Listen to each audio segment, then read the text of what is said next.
now bring you an exclusive look at the tragic life of Christopher McCandless. The following excerpts, straight from his journal, describe the young man's motives for his Alaskan adventure. I'm now a college graduate. Before I head home for the summer, I want to celebrate. I heard there's this guy in New York who throws great parties. Definitely worth a short detour to the big city on my way home. Finally arrived at this man's estate in New York. Actually, I think his house is New York. The entire city seems to be here, partying in his backyard. There's even some homeless guy named Lars dumpster diving in the crates of orange rinds. Time to meet the host of the party, if I can even find him in all these people. Oh no, I'm lost in this monstrosity of a mansion. I should have brought a map.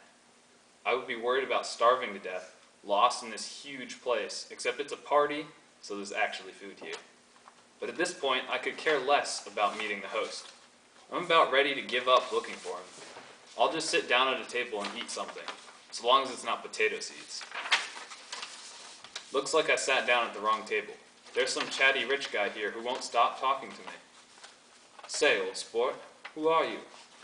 I'm Alex McCandless, but you can call me the Super Tramp. And you are? The name's Gatsby, old sport. Well then, how are you enjoying the party, old sport? It's great, but this is a really big house. You don't happen to have a map, do you? This is my house, old sport. I'm the host of this party. Say, old sport, I don't remember inviting you. I'm sorry, I just walked in. Seems like everyone is doing it. Actually, that's the idea, old sport. There's someone I hope will just walk in someday. Suddenly, an angry-looking man in a dirty mechanic's outfit ran up to our table holding a gun, and shouted something about his wife and a rich polar player, then shot Gatsby. Then, in the chaos that followed, he attempted to make good his escape, but sadly, he failed to see the no diving signs, and fell into the shallow end of the pool, head first. Hope he's okay.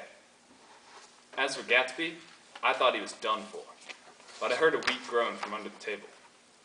Why do you have to shoot me? I don't even play polo.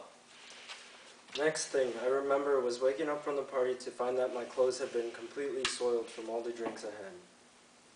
I did not think I drank that much, but I felt extremely intoxicated after the party.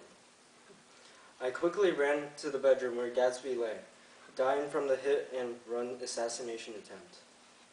A young man who was nervously pacing in the corner of the room introduced himself as Gatsby's adopted son, William Bloom.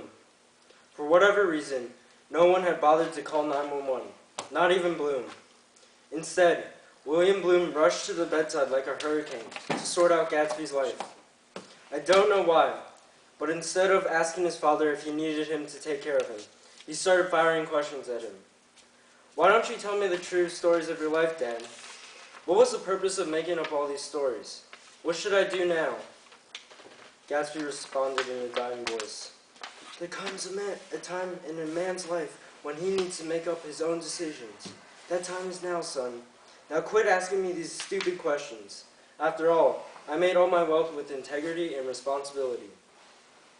I still remember William crying right by his bedside, but I did not care. All I wanted to do was go home. I told Gatsby I was leaving. In a raspy voice, he responded, Take my dad's son with you. It's yours. I told him that I couldn't, but he insisted until his last breath. Before leaving the house with the car, I figured that I would pay Gatsby by teaching William something about my lifestyle. It didn't hurt to give the kid some of my wise advice on living life.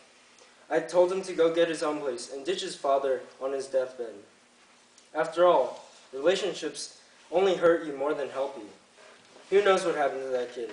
I heard that he had followed some of my advice and isolated himself from society. Eventually, some neighbors had called the police and told Gatsby he had been shot. As soon as I heard the sirens of the ambulance and police cars, I swiftly went out the back exit and entered the garage. I turned on the engine and started driving away in case they had thought I had killed Gatsby. Horrible accident today. I was only 5 minutes out of Gatsby's house when a whale of a woman threw herself in front of my car. No way she could have survived, and I couldn't stop to check. Must get out of here before someone catches on. Think I'll lay low in the Alaskan wilderness for a while. No one will find me there.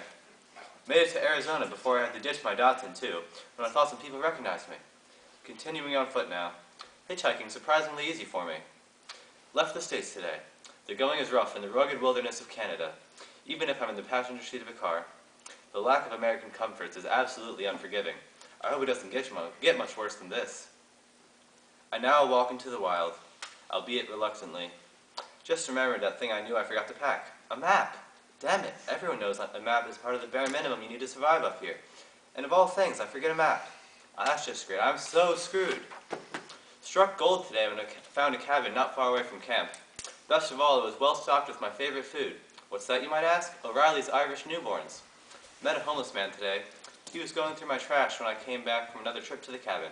I asked him what he was doing up this far, but he said he liked to keep it a secret to guard against competition. Considering I'm just barely outside of a state park, I don't think this is an unreasonable place to dumpster dive. Between all the sightseers and the vacation homes, I think I might come up here if I were in his position. He told me his name is Lars, and he taught me a few things about recognizing when discarded food is still edible. Sad day today.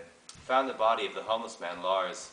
It appears that the poor man starved to death. I can't help but think that he might have survived if he was just a little bit better prepared.